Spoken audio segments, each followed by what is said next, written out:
Assalamualaikum warahmatullahi wabarakatuh. Selamat malam saya ucapkan kepada yang terhormat Ibu Rida Nurkara. Perkenalkan nama saya Yulianti dengan NIM 0565411615 Prodi Administrasi Bisnis. Di sini saya akan menjelaskan tentang pelajaran dari sejarah Pancasila bagi generasi muda yang berfokus pada proses lahirnya Pancasila. Proses lahirnya Pancasila sebagai dasar negara Indonesia merupakan perjalanan yang panjang dan melibatkan berbagai peristiwa penting. Pancasila lahir dari perdebatan sengit, semangat toleransi, dan keputusan heroik dalam sejarah bangsa. Untuk mengetahui lebih rinci proses lahirnya Pancasila, saya akan membahas ke dalam beberapa tahapan berikut.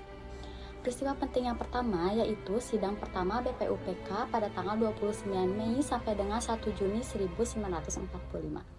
Badan Penyelidik Usaha-Usaha Persiapan Kemerdekaan Indonesia atau BPUPKI dibentuk oleh Jepang pada tanggal 1 Maret 1945. Tujuannya adalah untuk mempersiapkan dasar negara bagi Indonesia yang akan segera merdeka.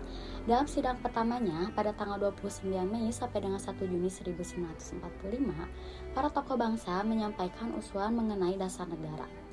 Mr. Muhammad Yamin pada tanggal 29 Mei 1945 mengusulkan dasar negara meliputi peri kebangsaan, peri kemanusiaan, peri ketuhanan, peri kerakyatan, dan kesejahteraan rakyat.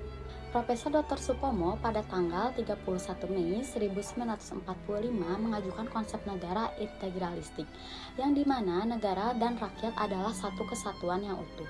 Insinyur Soekarno pada tanggal 1 Juni 1945 menyampaikan pidatonya yang bersejarah berjudul Lahirnya Pancasila. Pidato Soekarno inilah yang menjadi tonggak lahirnya Pancasila sebagai dasar negara Indonesia. Peristiwa penting yang kedua yaitu Piagam Jakarta. Setelah sidang BPUPK pada tanggal 22 Juni 1945 diadakan sidang lanjutan yang menghasilkan Piagam Jakarta. Piagam ini merupakan dokumen penting yang merumuskan dasar negara Indonesia. Dalam Piagam Jakarta terdapat 7 butir yang mencakup prinsip-prinsip dasar negara, termasuk kewajiban menjalankan syariat Islam bagi pemeluknya. Namun, setelah proklamasi kemerdekaan Indonesia pada tanggal 17 Agustus 1945, terjadi perdebatan mengenai butir tersebut dan akhirnya disepakati untuk disederhanakan menjadi Pancasila yang kita kenal sekarang dengan 5 sila. Peristiwa penting yang ketiga yaitu Panitia Persiapan Kemerdekaan Indonesia atau PPKI. Setelah proklamasi, PPKI dibentuk untuk melanjutkan tugas BPUPK. PPKI mengadakan sidang pada tanggal 18 Agustus 1945, yang dimana Pancasila secara resmi ditetapkan sebagai dasar negara. Dalam sidang ini, PPKI juga mengesahkan Undang-Undang Dasar 1945 sebagai konstitusi negara. Pancasila sebagai dasar negara menjadi landasan bagi seluruh aspek kehidupan berbangsa dan bernegara di Indonesia. Nilai Pancasila yang tercermin dalam peristiwa tersebut yaitu dari proses sidang BPUPKI tercermin beberapa nilai penting dari Pancasila, antara lain nilai persatuan yang terdapat pada sila ketiga yaitu para tokoh bangsa dari berbagai latar belakang suku, agama, dan golongan bersatu untuk mencari dasar negara terbaik di Indonesia. Nilai musyawarah terdapat pada sila keempat, yaitu setiap tokoh diberi kesempatan untuk menyampaikan pendapatnya, mencerminkan semangat demokrasi dan penghargaan terhadap perbedaan pendapat. Nilai ketuhanan yang terdapat pada sila ke-1 yaitu usulan para tokoh menegaskan pentingnya nilai ketuhanan dalam kehidupan berbangsa.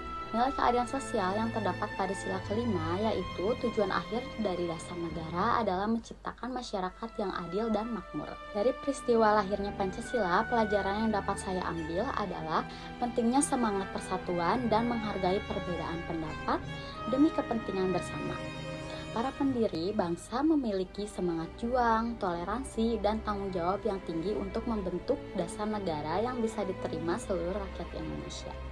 Relevansi bagi generasi muda saat ini yaitu nilai-nilai Pancasila masih sangat relevan di tengah tantangan globalisasi, media sosial, dan perbedaan pandangan. Generasi muda harus meneladani semangat para pendiri bangsa dengan cara menjaga persatuan bangsa dan tidak mudah terprovokasi oleh isu perpecahan, menghargai perbedaan suku, agama, dan budaya, berperilaku adil, jujur, dan mengutamakan musyawarah dalam menyelesaikan masalah.